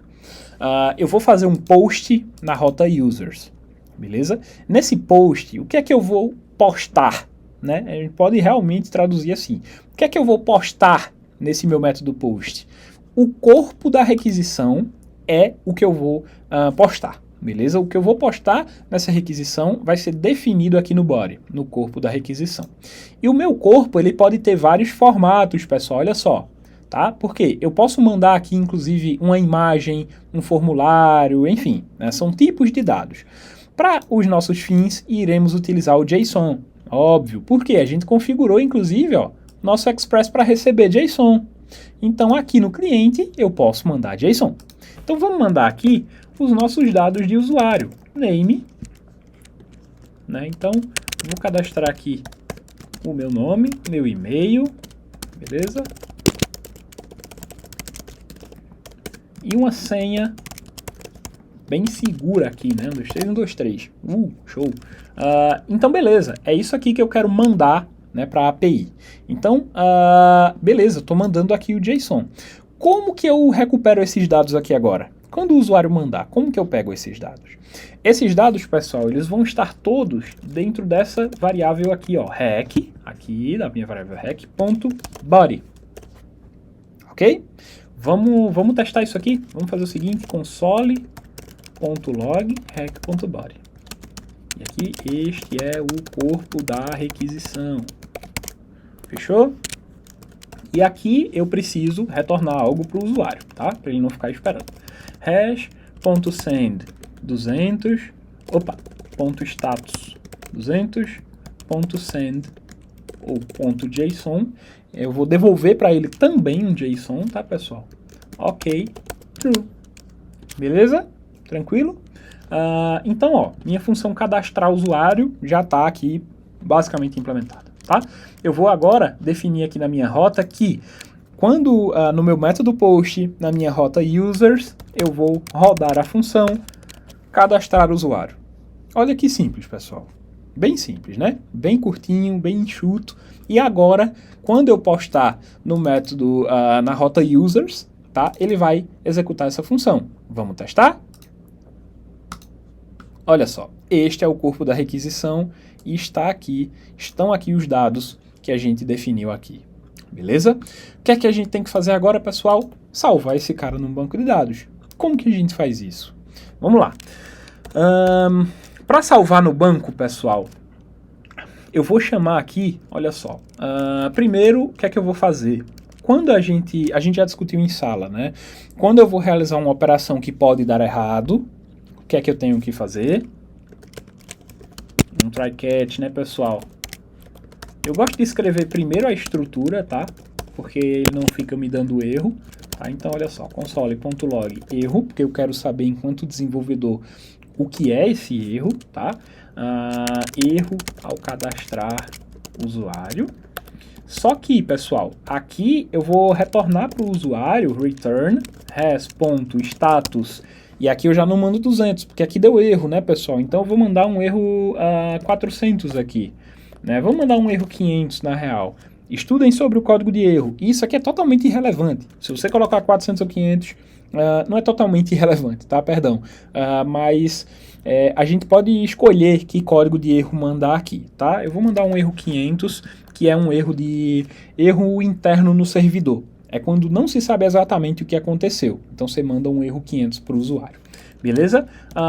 .json, aqui eu vou mandar ok, false, e uma mensagem, message, dizendo erro ao cadastrar o usuário. Então percebe que eu vou mandar uma mensagem amigável para o usuário, caso isso aqui dê erro. Eu não vou retornar aquele erro que só um desenvolvedor entende para o usuário. Eu vou mandar uma mensagem amigável, beleza? E aqui dentro do meu try, vamos salvar esse usuário no banco. Então vamos lá, galera. Const user, que vai ser aqui o meu usuário. Eu vou chamar de new, ou eu vou chamar uma instância, né, do meu usuário, new user. Então eu vou importar user das minhas entidades, tá? New user. Aqui, pessoal, como a gente não definiu um construtor, eu não vou passar os dados aqui dentro.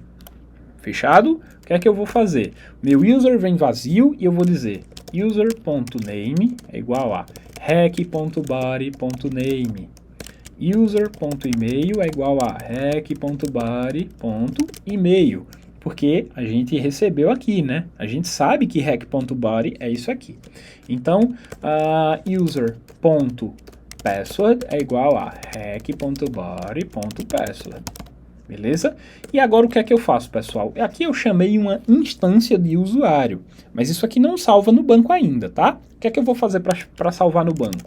Await é uma função assíncrona, essa de salvar, tá? Await app data source ponto get repository ou repository de user, tá? Ponto save, e eu passo o user.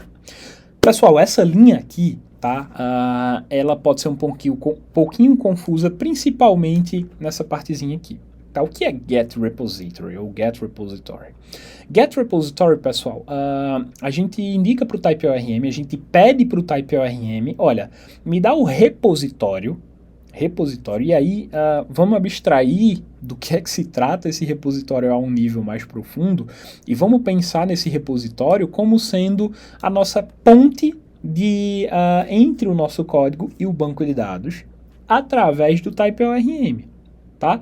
Então, quando eu chamar aqui os métodos, deixa eu apagar, ponto. Olha só, eu tenho count, então eu estou pedindo, olha só, type ORM, conta para mim. E aí você se pergunta, contar o que, diabo? O que é que tu quer que eu conte? Porque tu vai ter usuários, tu vai ter veículos, tu vai ter as outras entidades do teu banco.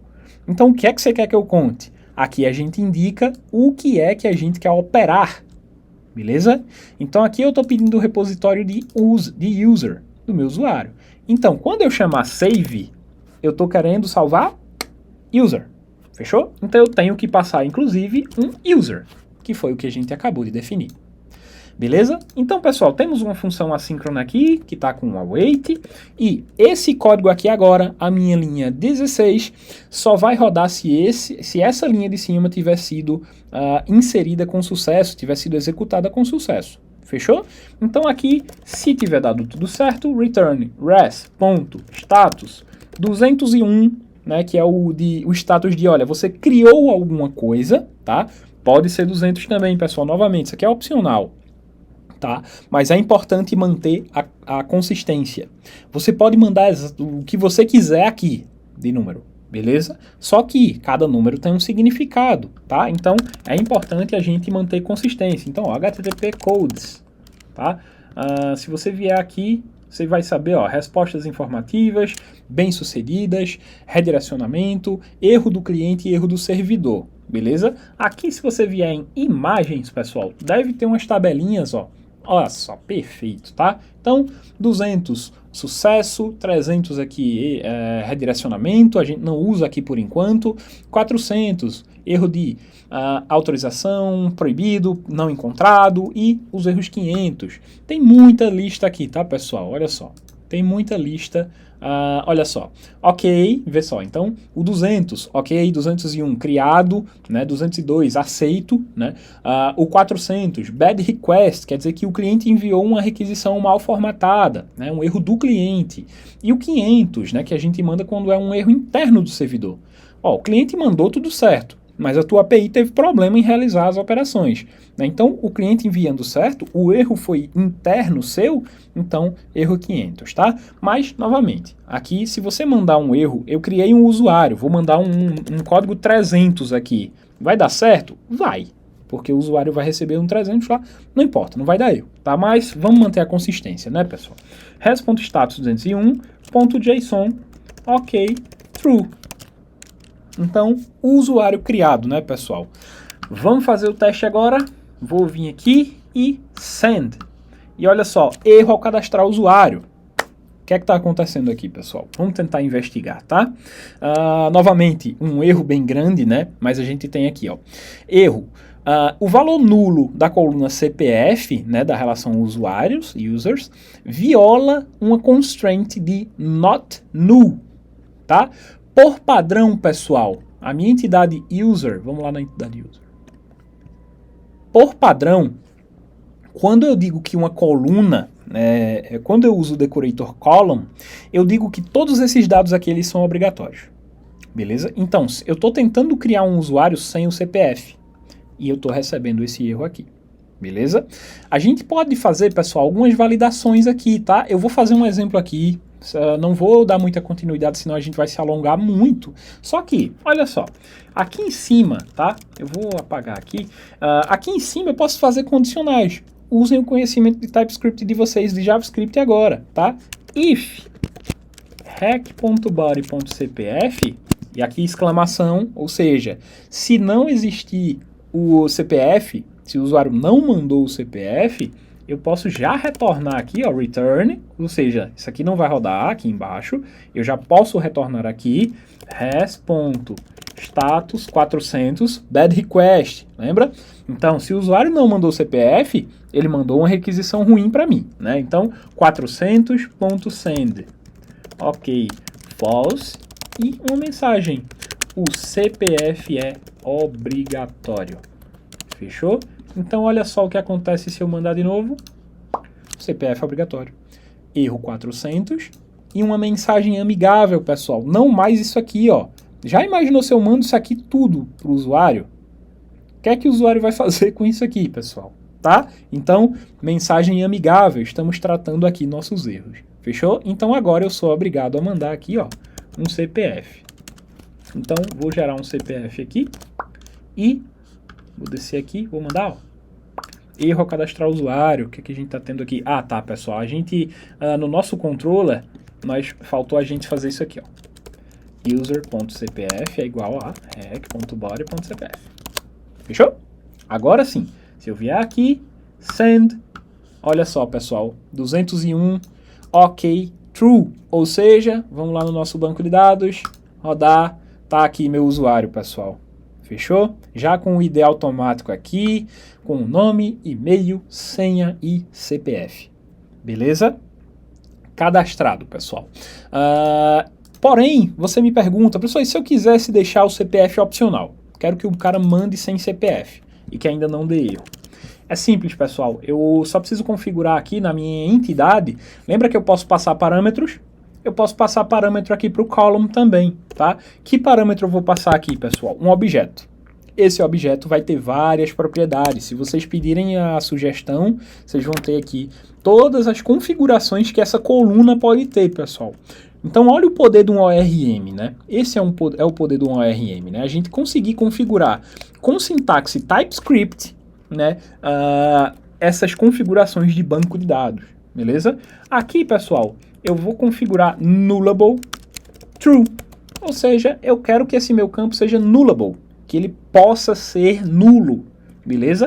E se eu não enviar aqui, aqui eu tenho que remover a minha condição, né? Senão eu vou estar deixando obrigatório igual, tá? Aqui, beleza, beleza, beleza. Vamos tentar agora fazer essa requisição para ver? E olha só, 201, criado. Então, se eu atualizar aqui, sem CPF.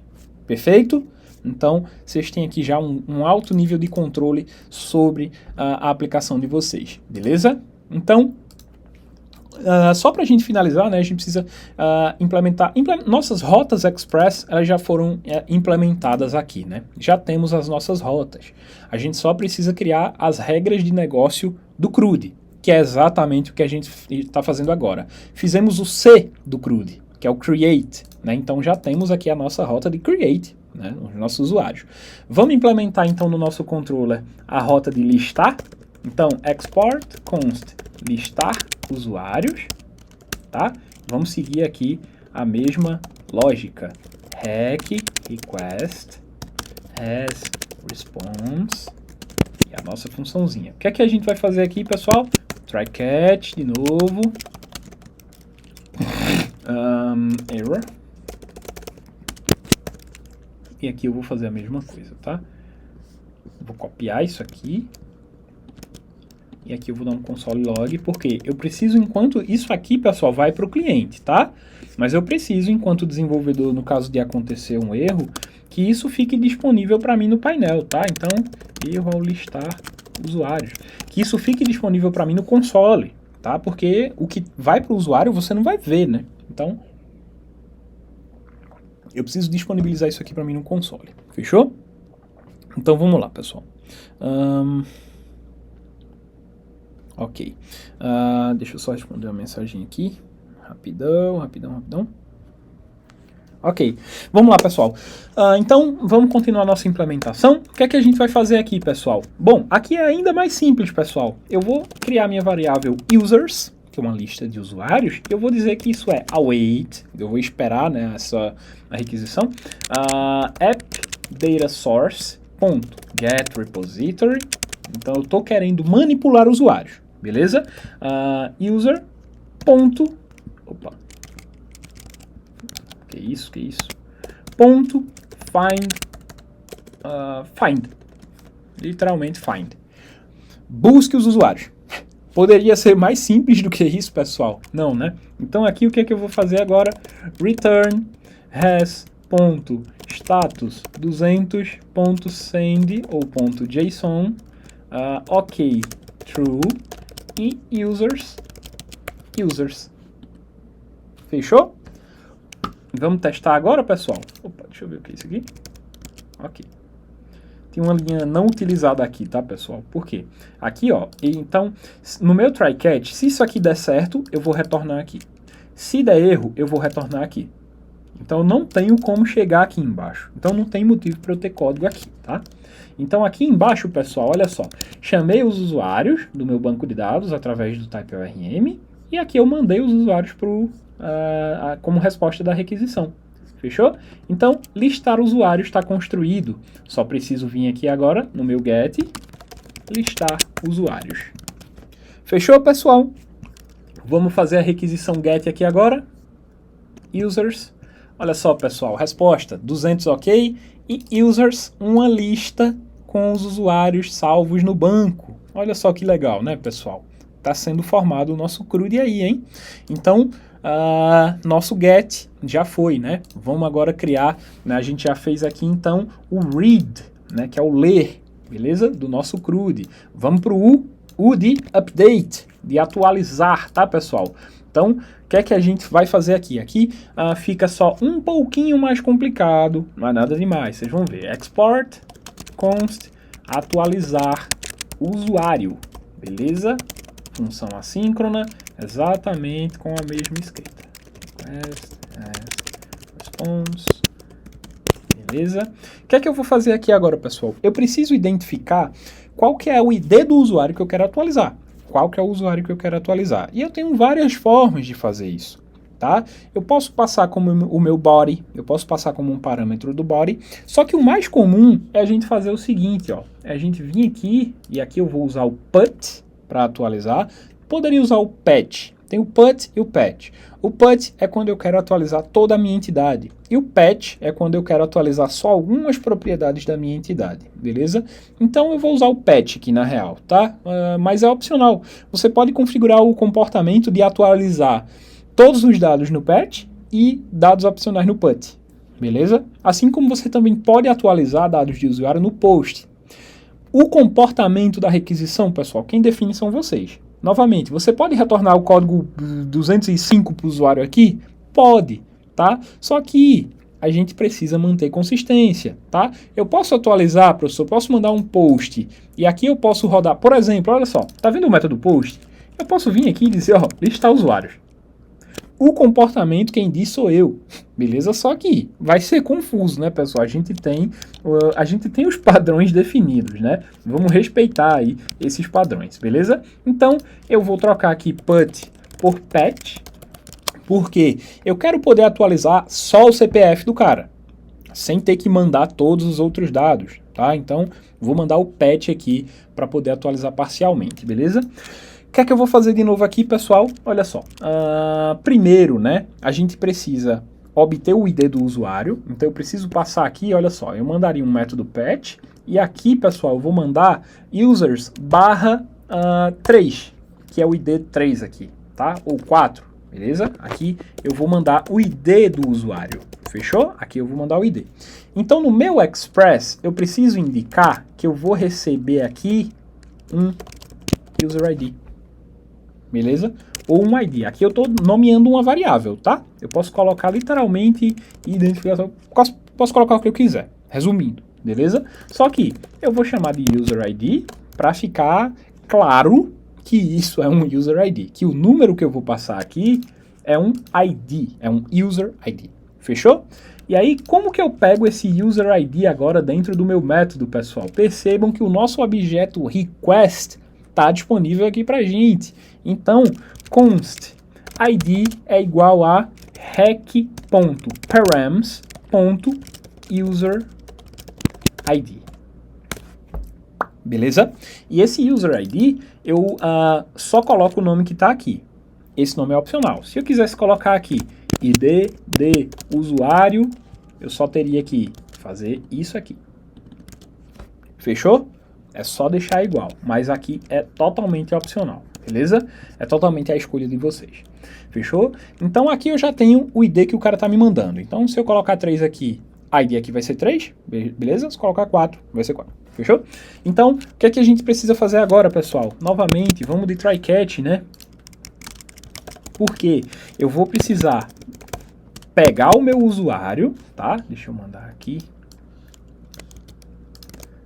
Erro ao atualizar o usuário, beleza? Aqui, o que é que eu vou fazer? Const user. E olha só, pessoal, a gente pode até copiar aqui, né? Tá?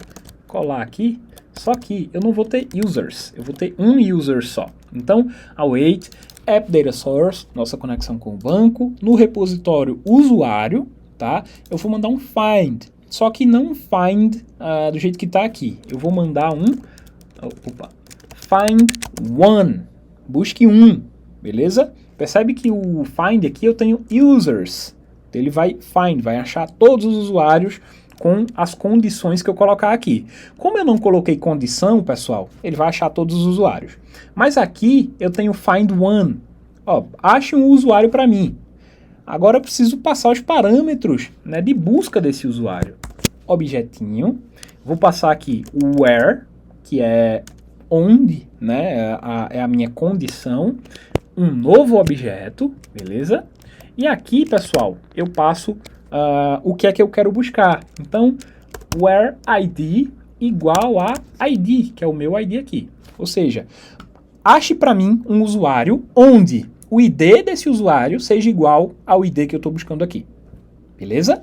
Então, perfeito. Por que ele está me dando um erro, pessoal? Aqui, vocês sempre... Isso aqui é um texto. A sua URL ela é um texto, ela é uma string. Fechou? E aqui o nosso ID, no nosso usuário, ele é um number. Então, eu não posso buscar um usuário com um ID em texto quando o meu usuário tem um ID em number. Fechou? Então, o que é que eu tenho que fazer aqui? Já fizemos isso algumas vezes, né? Vou passar um mais. Ou parse int, né? Vocês já fizeram aqui várias vezes esse rolê. Então, não tem mistério. Fechou? Então, tanto faz aqui, tá? Então, olha só. User. O que é que acontece, pessoal? Se o cara... percebe aqui que eu tenho usuários 3 e 4. E se o cara colocar aqui um ID 5, um ID 6, um ID 1000? Não tem usuário com ID 1000. O meu método, ele vai me retornar um user, vai ser aqui, ó. Const user pode ser uma instância de user ou nulo. Eu não posso atualizar um usuário que não existe, né, pessoal? Então, vou fazer um condicional aqui bem rápido, ó. If user return has ponto status 404 não encontrado. Olha só como os códigos fazem sentido, né? Ponto .json. Ok, false. Message. Não existe um usuário com este ID. Beleza? Então, ok. Aqui embaixo, se eu passei para cá, é porque eu tenho um usuário. Agora eu posso atualizar ele. O que é que a gente vai fazer, pessoal? Lembra que a gente está usando o patch? Ou seja, eu posso atualizar só o CPF, eu posso atualizar só o nome, tá? Então, eu vou verificar quais desses dados o cliente está me mandando e atualizar o meu usuário de acordo com isso. Fechou? Então, vamos lá. Olha só. Se hack.body, novamente, pessoal, no nosso método patch aqui, tá? No método patch, deixa eu vir aqui no client, e aqui é o seguinte, eu vou criar uma nova requisição, tá? E eu vou colocar nossa URL barra ID5. Eu vou colocar o ID5 só para a gente testar aqui o nossa função, tá? E no meu body, pessoal, eu preciso mandar os dados que eu quero atualizar, né? Então, eu vou atualizar só o CPF do meu cliente, tá? Então, eu vou gerar um CPF aqui, fechado. Então, eu quero atualizar o CPF do usuário 5. Primeiro, o usuário 5 não existe, né? Então, a gente tem que cair na nossa verificação, tá? Então, mas, de qualquer forma, o que é que eu queria mostrar para vocês, pessoal? Quando a gente manda um patch, um put, né? A gente quer atualizar dados, precisamos enviar os dados. Como que a gente faz isso? No body, através de um JSON. Fechou? Então, estou enviando aqui CPF. Então, vai estar disponível aqui no hack.body para mim. Então, if hack.body.name, se o usuário me mandar name, user.name é igual a hack.body.name. Aqui, pessoal, é onde o nosso Copilot brilha, tá? É literalmente onde o Copilot é muito mais útil. Perceba que, se você tiver um usuário aqui que tem tipo nome, e-mail, senha, endereço, CPF, telefone, contato 1, contato 2, sobrenome, enfim, se você tem um usuário muito grande, você vai fazer tudo isso aqui manualmente, vai dar um trabalhão. E aí o Copilot vai te dar aquela força, tá? If hack.body.email, Copilot já me ajuda, tá? Claro, pessoal, que isso aqui é uma forma iniciante de fazer, tá? Ao longo do tempo, vocês vão aprender, se o usuário tem 30 dados, 30 propriedades, fazer isso aqui com 30 propriedades não é muito elegante, tá? Mas o que vocês precisam entender é a mecânica agora, não a forma mais otimizada de fazer, fechou? Então vamos fazer para cada um. E aqui o Copilot pra gente brilha muito, tá? Eu não vou digitar tudo aqui na mão, fechou? Beleza? E aqui o Copilot já indica para ele, já sabe o que a gente está fazendo aqui, né? Então, vamos lá. Await, o que é que a gente vai fazer? Atualizamos os dados aqui, né? Da nossa instância, a gente só precisa dizer agora para salvar no banco o user, né? Então, depois de ter mudado aqui o que a gente queria mudar, a gente vai salvar e mandar a resposta para o usuário. 200, ok, true, tudo certinho. Fechou? Então vamos lá, pessoal, vamos fazer os nossos testes. Eu vou abrir aqui o nosso get, então vou listar os nossos usuários aqui, fechou? Vou apagar aqui, né, porque não tem necessidade de no get a gente mandar nosso post, ok? Nosso get e nosso patch, beleza? Então eu vou listar aqui os usuários, olha só, meu usuário 3 e o meu usuário 4. Meu usuário 4 não tem CPF e o meu usuário 3 tem esse CPF aqui, beleza? Eu vou tentar fazer o patch, pessoal, no usuário 5. Não tem usuário 5. Logo, cannot patch. A gente esqueceu de fazer uma coisinha aqui, pessoal. Definir o nosso comportamento. Tá? Então, atualizar o usuário. Beleza? Tranquilo, né? Então, agora, quando eu mandar aqui o patch no usuário 5, não existe um usuário com esse ID. 404? Perfeito, né, pessoal? Quando eu mandar aqui agora no usuário 4, meu usuário 4, se vocês lembram, não tem CPF, tá? Então eu vou mandar aqui agora, ok, true, 200, e vou voltar aqui, vou listar meus usuários, pessoal. Então olha só, dados atualizados, tá? Então se eu quiser atualizar aqui agora também o nome do meu usuário, Jubileu, vou só send, dados atualizados, vou listar, tá aqui o Jubileu. Fechou? Tranquilo, pessoal? Então aqui, se eu quiser atualizar agora o usuário 3 com os mesmos dados, true, e olha só, jubileu, jubileu, usuário 3, jubileu, usuário 3 também com o mesmo CPF. Fechou, pessoal? Fizemos agora o U do nosso CRUD. Só falta agora o D, que é o delete. E ele é bem simples, tá, pessoal? Vamos lá. Export const. Deixa eu desabilitar aqui, ó, porque eu sabia. O Copilot, ele já entende que a gente está fazendo um CRUD e ele já vai passar tudo aqui. Eu vou fazer só para mostrar para vocês o quanto o Copilot é legalzinho com isso, tá? Vou esperar, o Copilot tá sugerindo aqui e olha só, pessoal. É muita apelação, tá? É muita apelação, mas enfim, tá formado o nosso código aí. Eu vou até deixar porque consiste basicamente na mesma coisa, pessoal. Vamos criar aqui uma nova requisição, tá? Eu vou copiar aqui, opa, minha nova requisição, beleza? E vou chamar aqui delete, tranquilo? Salvei e olha só, eu tenho uma delete aqui agora.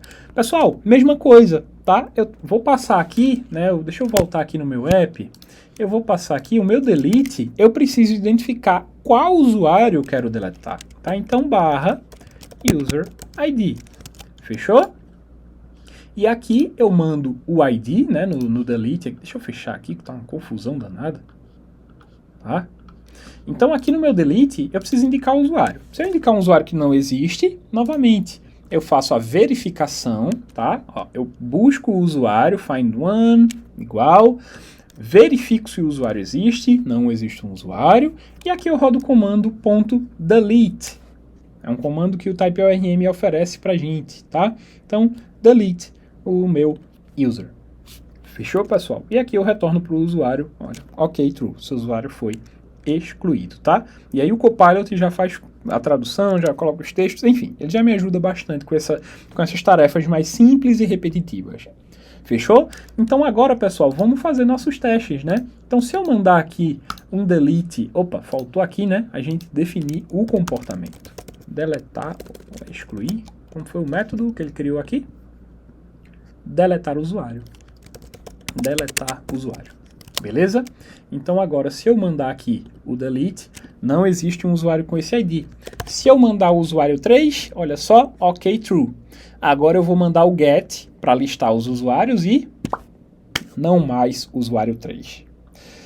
Tranquilo, pessoal? Assim a gente encerra o nosso CRUD, implementamos as regras de negócio do nosso CRUD. Regra de negócio, tá, pessoal? Qual que é a regra de negócio do nosso método deletar? Nossa regra de negócio é obter o ID que o usuário está tentando deletar, checar a existência do usuário. Isso faz parte da nossa regra de negócio, pessoal. Por quê? Eu poderia não ter isso aqui. Meu código vai deixar de funcionar, pessoal? Opa, perdão, isso aqui não. Eu poderia não ter isso aqui. Meu código vai deixar de funcionar, pessoal? Não vai, tá? Só que olha só, aqui eu já tenho até um erro, porque o meu método delete, ele não aceita null. E o meu usuário aqui, ele pode ser user ou null, porque se me mandar um ID 1000 que não existe, não vai ter usuário, então vai ser nulo. E aqui eu não posso deletar um valor nulo, fechou? Então, eu faço a verificação, mas isso aqui é a minha regra de negócio, tá, pessoal? Então, enfim, implementamos aqui, cumprimos o nosso objetivo, e o que é que eu vou fazer agora? Git add.git commit, né, configuração, git commit, implementação do CRUD e git push. Pessoal, é exatamente isso que eu preciso que vocês façam, é aqui que eu preciso que todo mundo chegue, que todo mundo se estabeleça, beleza? Para a gente poder dar prosseguimento com mais fluidez aos próximos conceitos, aos próximos módulos. Fechou, pessoal? Eu sei que é muita informação, eu sei que alguns estão no JavaScript aí, né, não estão no TypeScript ainda, então vai ser um pequeno choquezinho, nada demais também, tá? Mas anota as dúvidas, tá? Manda para mim, vamos conversar sobre, vamos debater sobre, mas eu preciso que todo mundo esteja aqui, fechou? eu preciso que realmente todo mundo esteja nesse nível. Tranquilo, pessoal? Então, é isso.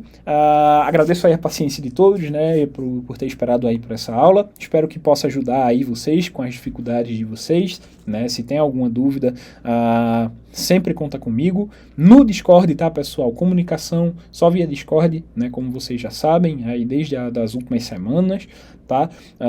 E, bom, no mais, é isso, pessoal. Tchau, tchau para vocês. Até uma próxima.